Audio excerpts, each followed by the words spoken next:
সবাইকে অশেষ ধন্যবাদ। অনেকদিন পর একটা সুন্দর খেলা সবাই মিলে আল্লাহ হাফেজ বাংলাদেশ জীবন।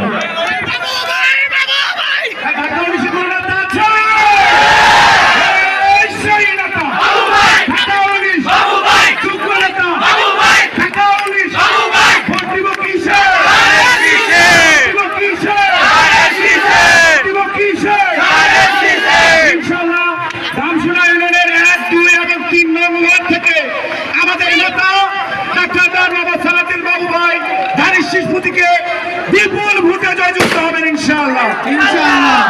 এখন আমাদের প্রধান অতিথি এবং বিশেষ অতিথি আমাদের